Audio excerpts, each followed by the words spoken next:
Hello and welcome to my meditation. My name is Deborah Baker and I am so grateful that you have joined me for this little while.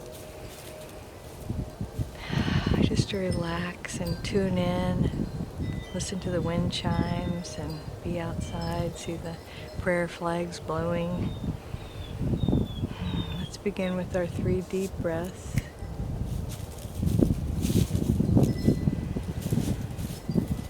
Breathing all the way down to our tailbones.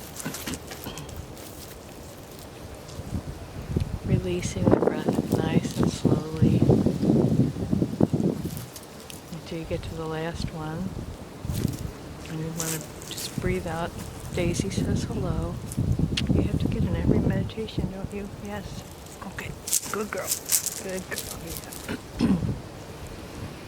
So the last breath, just really release it slowly. I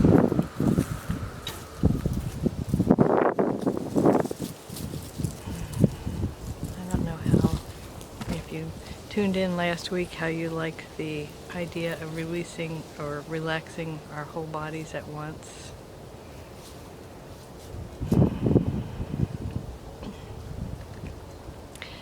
I don't know that's, I don't know what you thought of it. But let's start with the head, neck, and shoulders today. Just pull your shoulders up to your head. Maybe squint your face up. Just tighten everything up from your shoulders to the top of your head. And then let it go. Now what we're doing is relaxing our bodies because it's important to relax our bodies before we meditate. Let's do like from your top of your shoulders to maybe your midsection. First pull your energy into the front and tighten up all those muscles in the front of your ribs, your upper chest. And let it go, and do the opposites and pull your shoulders back, pull your shoulder blades together, pinch them together, squeeze them together, and then let it go. Oh, and just notice how great that feels around your rib cage. Now below your rib cage, tighten up your abs. Imagine that you're just trying to like squeeze it all in, like you've got a girdle on. For those of you women who have ever worn a girdle or anything like that. They call them foundations now.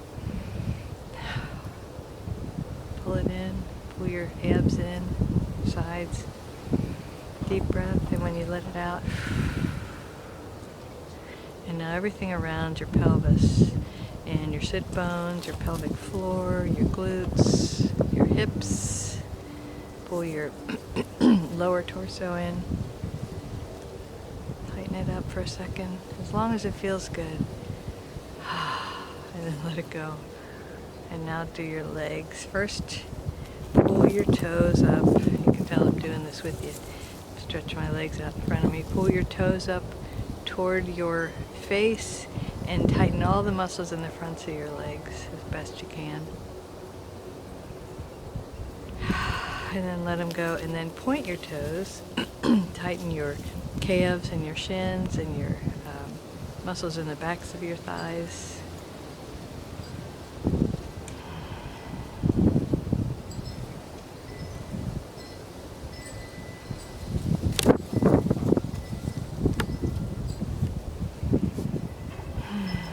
And now just feel how good it feels for your body to relax for a little while. So this is our last in our series of studying the concepts, some of the concepts in the 12 steps. And so we're on step 12. And step 12 says, having had a spiritual awakening as a result of these steps, we tried to carry this message to others and to practice these principles in all our affairs. There's a lot in the 12th step, having had a spiritual awakening. I think that people have spiritual awakenings throughout their lives. Certainly the 12 steps can inspire them, but also just when we realize that we are infinite beings having a spiritual experience, that's a spiritual awakening of sorts. So let's take a moment and just have a little bit of silence. I'll sit here and enjoy the sunshine on my face. And just ask Infinite Spirit, is there anything I need to know? Can I have a spiritual awakening right now?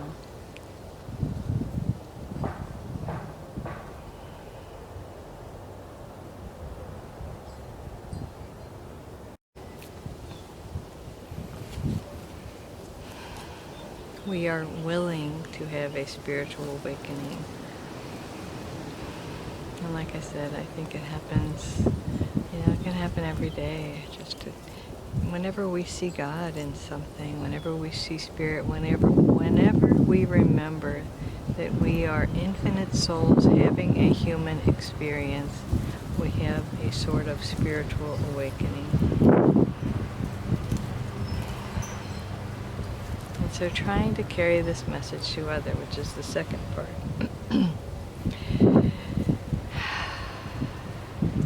I think the point is that we try to help others, that we try to be of service. There's a saying, try to be of maximum service to God and my fellows, to others.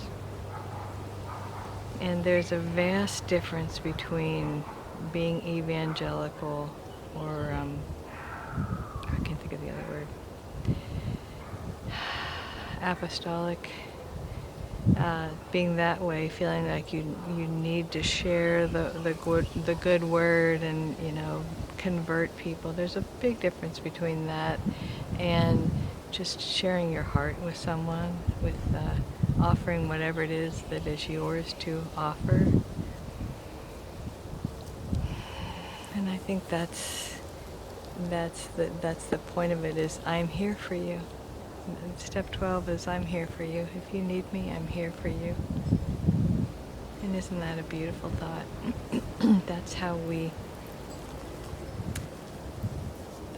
are God. That's how we express our infinite self to others, is I'm here for you. And then practicing these principles in all our affairs means we check in with ourselves and we see, am I right-sized today? We talked about that when we talked about humility.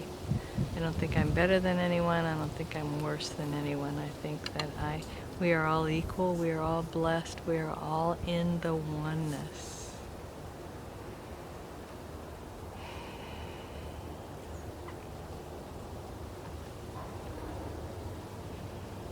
Being in the oneness means we remember who we are. We remember that we are all one, expressing our oneness by loving one another, by being true to ourselves. If we truly believe, if we truly know that the Infinite Spirit is moving in, through, and as each one of us, then we honor ourselves. We know that God is moving in, through, and as me, and God is moving in, through, and as you, and even those people that you don't like.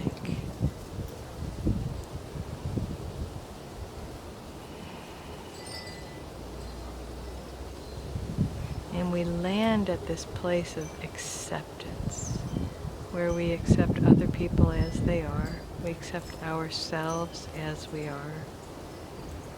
And we go about each day asking our infinite selves, our higher power, whatever word you have for it, asking God, the one presence, the one power, what is mine to do today? And is it mine to help someone else? Because if it is, show me how. I would like to help someone else today. Show me how. Or I will discover how as I go about my day.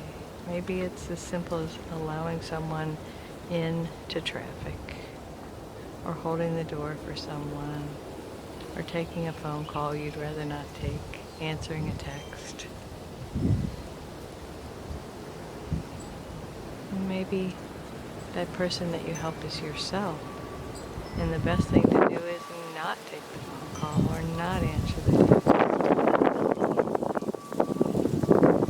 How do we communicate with our higher power? We feel it in ourselves. We learn through practice, through vigilant, constant practice, to ask the question of our higher power, what is mine to do today? And then wait for the answer and see.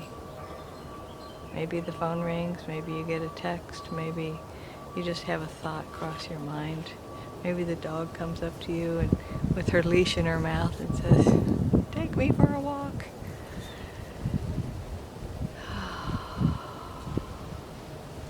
I thank you for so much for sharing this journey with me. I hope it has been enlightening and helpful. Every time that I take another look at the 12 steps, I find more wisdom. It's like any great text. There are layers and layers of depth and meaning. And when we study them at a certain age and then we go back 10, 20, 30 years later, we find that they mean something different. Our life experience has changed our perspective.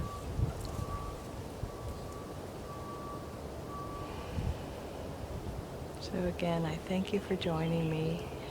I remind you that you are whole and perfect exactly as you are. I'm going to include some photos because things are budding in my yard now. It's so exciting to see. And the infinite presence moving in, through, and as me honors and recognizes the infinite presence moving in, through, and as you. Namaste.